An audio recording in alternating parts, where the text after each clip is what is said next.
Solomon Magitech. Science of the Lost Times? Unusual. It's not something you expect to see in a place like this.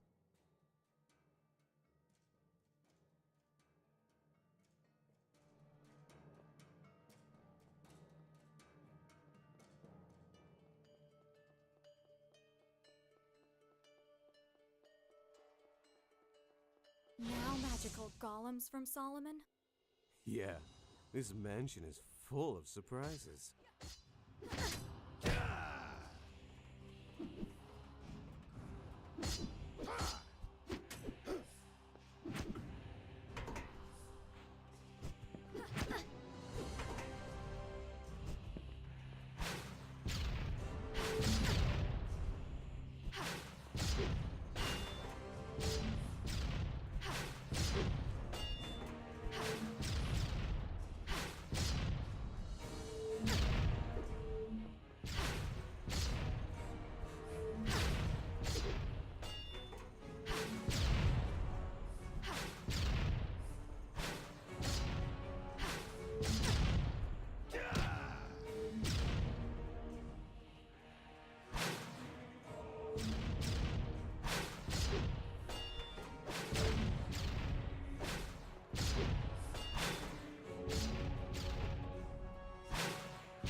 You see? Living evil puppets! Hell yeah!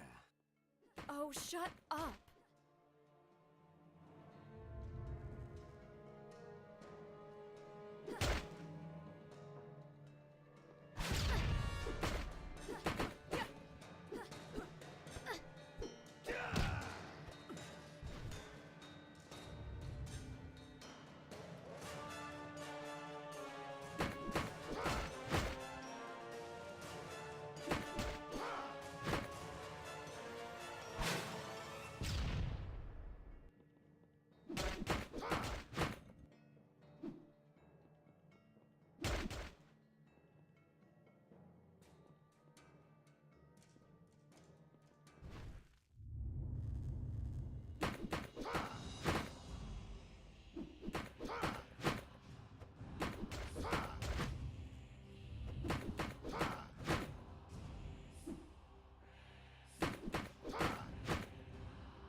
There is so much suffering here.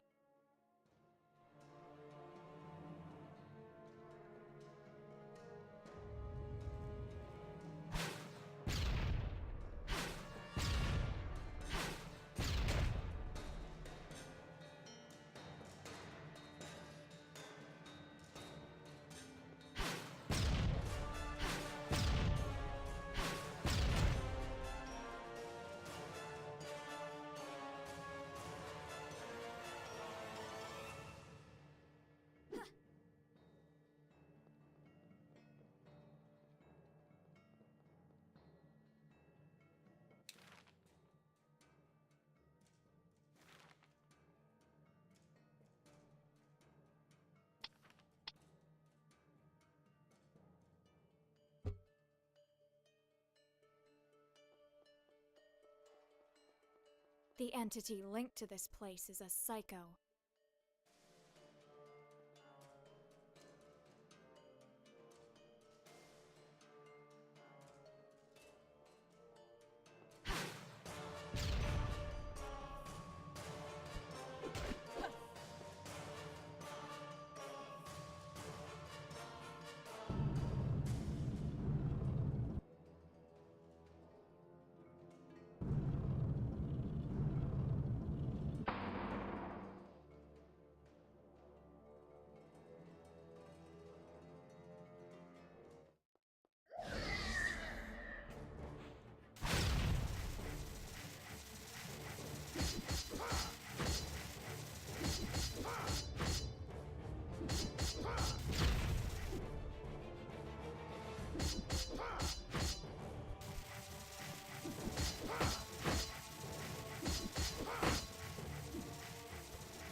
They say that 1 in every 1,000 people is special, and 1 in every million, an unparalleled genius. Nazcal Mayorim is 1 in a billion. Since childhood, he showed an inordinate talent to create, a skill that surpassed even the greatest masters of the world. With such a gift, there was never any doubt that, if he wanted, he could have become anything that he desired. But Nazcal did not care for such things, for his only passion was the marionettes. When he was a little boy, his parents took him to a theater, where he saw for the first time what would become his obsession. These simple figures of wood and metal, artificial beings posing as people, fascinated him in an incomprehensible way. And it was then, at such an early age, he decided to devote his life to them. Year after year, Nazcal learned everything about their construction and handling, developing unique methods to give them more realism and mobility. With time, his works became incomparable, so perfect that it was difficult to distinguish them from living beings. His marionettes were valued as masterworks and appreciated everywhere. And only now, upon turning 25, is Nazcal truly pleased. Everyone recognizes that he is the greatest artist in the world.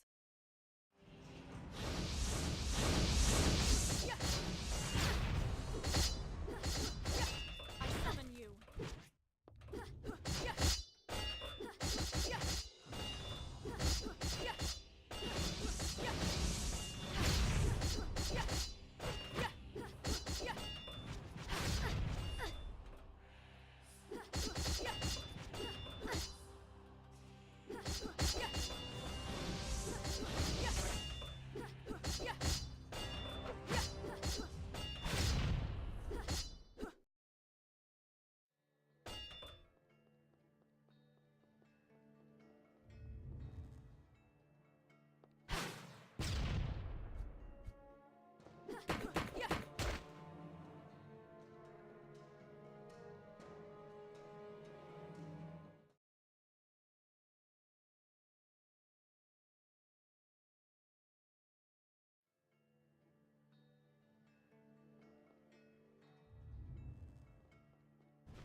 This formula, it emanates a different energy from the rest of this place.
Nascal entered the hall where the Council of Brax was taking place. The greatest artists and creators of the world met once every decade under those walls. Different civilizations, even non-human creatures, were there to show the wonders they had created over the years. Naturally, only the very best could attend, those whose fame had crossed all frontiers. For many of them, just having been invited represented an honor, but to Nascal, it was quite the opposite. They should feel honored by his attendance. The puppet master walked through the room, trying to pass unnoticed. He paid little attention to several uninspired works that only reminded him of why he was superior to everyone else. Nascal smiled ruefully. Although he did not expect too much from others, he had wished to find something to at least rival with his talent. Lost in those thoughts, a distant word caught his attention. Someone had mentioned Gaudeamus, the creator of wonders, whose fame had reached even Nascal's ears. Apparently, he had also been invited, and a group of people were talking to him not too far away. Interested by his fame, Nascal approached him to share some anecdotes with a fellow genius. To his surprise, the legendary creator was much younger than he had expected, and was quick to shake his hand and exchange a polite greeting. Nascal was about to ask about the works he was exhibiting in the council, when the whole room became silent. Everyone whispered that Gaudeamus had just arrived. At that moment, the confused Nascal understood what they meant, and a chill of terror ran through his spine. The person he was talking with was not a living being, but a doll. Work of Gaudeamus was what he had heard the people say before. Even if it was only for a moment, the mere idea that he had not noticed such a thing overwhelmed the mind of the puppet master. Frantically, his eyes began to gaze closely at all the works exhibited by Gaudeamus. The mere sight of them burned his retinas, but at the same time, he was unable to look away. The feeling of anxiety that oppressed his chest grew until it became pain. He even had trouble breathing in the same room that stored such wonders. Unable to wait any more, he staggered out of the room and did not stop running until he was outside. Then, Nascal cried and laughed as hard as he could. He had been blind all this time. In his egotism, he thought he was on top of the world when he was only standing on a small hill. Only in that moment did he realize that his work was far from having reached its full potential. That night would change his life completely. He would create greater works. He would surpass Gaudeamus, surpass them all. From that moment, his obsession would be perfection.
These seals are really powerful. I don't think that we can open them, baby.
Bearer of calamities, I felt your presence. Lord Romeo? Exet, are you kidding, babe? The damn Supreme Inquisitor here? Shut up! I am outside the building. Our forces, our armies, Nathaniel, the Inquisition, they are all here. I used all my power to create this gap that allows us to communicate, but it is unstable. We must be brief. Milord, lady, she's dead. And the artifact is still missing. But it's just a matter of time before I— Silence. What is happening is much more serious than you think. Far more than any of us ever thought. Just one person predicted it. And now we're too late. The whole world is in chaos. Many of the rules of reality are breaking. And this place is the source of everything. I'm sorry, my lord. I don't understand. The book you had to recover, the Biblos, was a collection of prophecies made by Harael Grimoire. They described certain conditions that would cause the end of the world. The object itself was unimportant. What mattered was the content. According to her omens, when a certain number of unique entities were reunited, they would bring about the end of all existence. For centuries, we have called these creatures the Messengers of the End, a suitable name for those who are considered the harbingers of the world's destruction. However, we never exactly understood all the intricacies of the prophecy, nor were able to locate all of the messengers. Until now. My lord? They are coming, bearer of calamities. Many are already here. This place is attracting the messengers to its core. We don't know how or why, but these creatures are meeting here for the first time. But we cannot enter. The tower is not in the same reality I am, where any of us are. Before me, there are only ruins and desolation. But you are already inside, which only means one thing. You are the last resort we have. You are my weapon, the darkness that devours darkness, my instrument of destruction. Find them, annihilate them, all of them, or the world will not see many more sunrises. We will try to stop them here before they arrive, but many will enter through the crevices between realities. Now go, Hunter of Shadows. You have much to do.